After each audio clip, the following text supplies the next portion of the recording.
everyone, how are you? This is Pam Hansen coming to you again with another short video. This one's going to be about some fabric and quilting and sewing topics. I am at home in my sewing room here today. It's August in 2021 and it's a beautiful summer day out. Getting a little bit hot and steamy out there, but it's very nice to have this kind of weather. It's the best time to be in Minnesota. I am going to talk to you as a continuation of the video I just recently made all about binding, and that was for regular quilting weight fabrics and quilting cottons, kind of an introductory video to some tips and tricks that I use. I'm going to continue on today with a couple of variations on that theme that work better for flannels and the fluffy Minky type of fabrics. Minky and Cuddle are trade names for this kind of fluffy, really soft, fluffy fabric that are made by two different companies. Minky comes from the Moda company, or United Notions is their corporate name, and the Cuddle fabric comes from Shannon Fabrics, and they both have extensive lines of their soft cuddly fabrics. So first of all, flannel. I talked in the last video about my binding preference is to be cut at 2 inches wide because it makes a nice narrow binding on the regular cotton weight fabric quilts. When you're working with flannel, it's a heavier weight and a little bulkier. Depending on the type of flannel you're using, some of them are much different than others.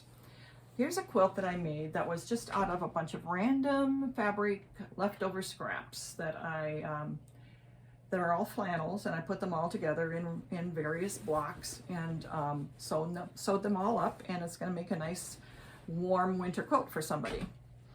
On this one, I have flannel on the back of the quilt as well as all of this on the front, and I used the same fabric from the back to cut my binding. So this is like a double layer of flannel.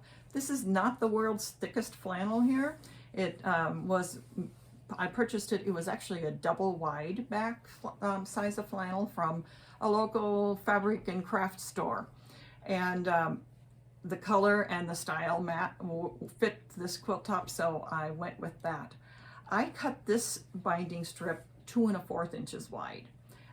Again, I do not have a real fluffy batting in here. I have a medium to thin weight batting in here. So this batting size, cutting it at 2 1/4 and then folding it around to the back, it is going to be just the right size to cover up the stitch line from the machine portion of this. And again, as you can see, I ironed the binding strip flat out so it's easier to turn over and finish. So that's one thing to think of. You don't have to put a flannel back on a flannel quilt top. You can put one of the Minky or Cuddle backs on a flannel quilt top. I have one of those that I've done recently, and my mom's doing the binding on that right now. I put a plain fabric. I put it was a flannel quilt top, and I put the Cuddle fabric on the back. Here's an example of this is a pretty hefty, heavier weight flannel. It's all this yellow floral to base it on, and this is what some of the blocks look like. And on this one, I have used just regular cotton fabric for the binding. I found a color in my stash that matched really well, so that's what I sewed on to make the binding.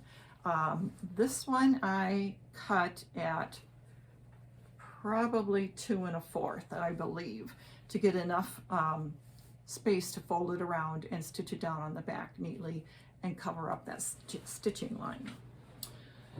So that's flannel, a couple of flannel ideas for you. Now here's one of the little, this is actually a fabric I believe that came from Shannon, so it would probably be called Cuddle fabric. It's got little bunnies on it, a cute little baby print, and I just had a big chunk of this. I'm treating it as a double-sided print because although the back is a little bit fuzzier than the front, you can see a difference there. There's kind of a more crisp lines that way than there is this way. I'm treating it as not needing another layer of backing on it, and I just put a regular cotton weight fabric on the binding and didn't do any quilting or anything on it. This one I cut these strips 2.5 inches wide, folded them in half, sewed them onto one side, and then folded them around, pressed them out with I did finger pressing on this because you don't really want to iron on this kind of fabric very much. Folded around to the back, and then I machine finished this with a serpentine stitch. You could use a zigzag.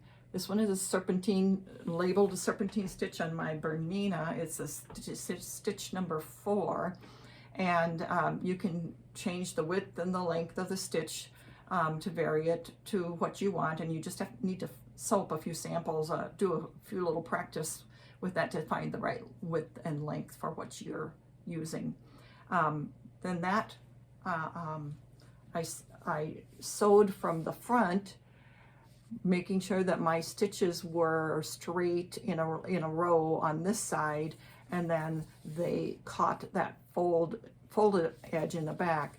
So you can see this is that little fold there, but it's all stitched down and no raw threads showing. So that's one way to do a binding on that.